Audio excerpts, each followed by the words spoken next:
La filosofía es una palabra cuyo significado etimológico es literalmente amor por la sabiduría. Es una rama de conocimiento que se encarga de dar cuenta por la diversidad de conflictos y problemas fundamentales sobre la racionalidad, la realidad y aspectos relacionados con el ser humano como la propia existencia, la verdad, el aprendizaje y el conocimiento, aquellos que tienen que ver con la belleza y la moral. El estudio filosófico se ha construido con base en pensamientos racionalistas y empiristas.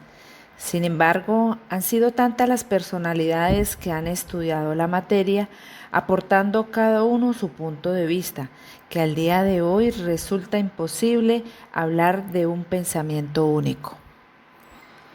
Platón fue una de las figuras más destacadas de la filosofía griega. Fue discípulo de Sócrates y fundó la Academia en el 387 a.C.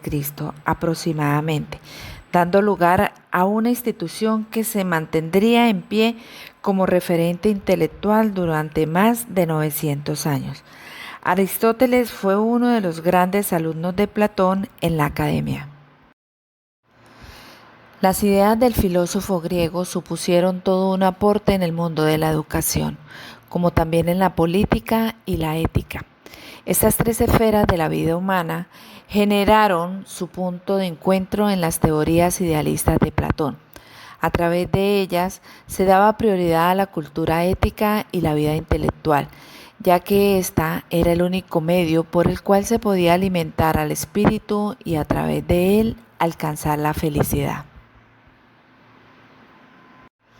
El idealismo de Platón es una de las teorías filosóficas más influyentes a lo largo de la historia, que sostiene la primacía de las ideas por encima de los objetos y lo material.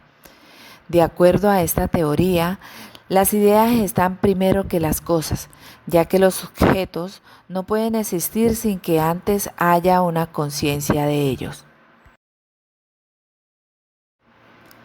El conocimiento para este filósofo era la clave para poder separar el bien y el mal y acercarse a la virtud, y por esto daba especial importancia a la educación de todos los individuos.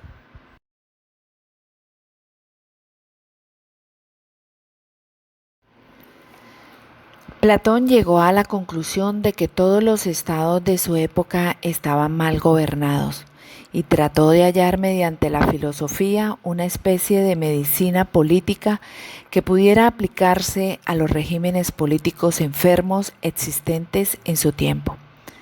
Es en esta época cuando comienza a gestar la idea de que un gobierno formado por filósofos sería el único capaz de gobernar el Estado con justicia. De hecho, tuvo la ocasión de llevar a la práctica sus proyectos de reforma política en Siracusa, pero fracasó, poniendo en peligro además su vida. Finalizo diciendo que en Platón la ley moral siempre está presente, no solo en las páginas con manifiesta intención pedagógica, sino en todos los pensamientos de la gran obra que nos legó. En estas tres proposiciones se halla la filosofía de Platón. La flecha siempre apunta al mismo blanco, el bien y su realización. La primera proposición para concluir es: no hay más que un saber verdadero. Y aquí el conocimiento del bien en sí mismo y en nuestra alma y en nuestras acciones es la que debe permanecer. La segunda tiene que ver con que no hay más que una educación verdadera. La inspiración de la idea del bien, reforzada con el hábito del bien obrar, siempre debe aludir a nuestras acciones. Y finalmente, la vida del hombre no tiene más que un objetivo digno de su naturaleza, y es que educarse a sí mismo y cooperar en la educación de los demás es nuestro principio fundamental.